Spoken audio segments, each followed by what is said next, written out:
got a voicemail number. That number is 219-2-David-P. Caller raises an interesting question. Yesterday, we talked about the Congressman Michael Grimm, former congressman who was sent to prison, is now out of prison, and he wants to go back to being a congressman. And here's a voicemail sort of related to that.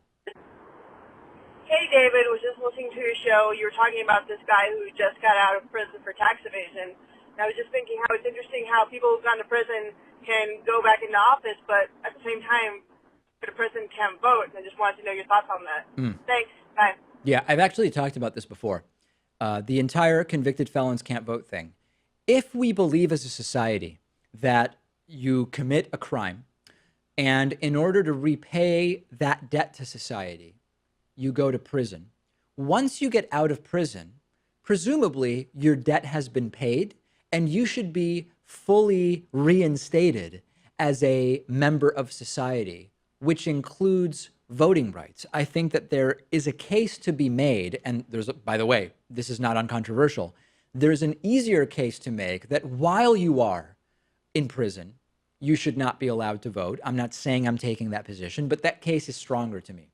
Once you've paid your debt to society, I don't understand the rationale for saying you still cannot vote, because once you're released, it's because you've, on paper, made good for the crime that you committed. So I think that's interesting. It is easier to get back into politics after being in prison or jail than it is to vote. And that's probably something that relates to our priorities that we have to rethink.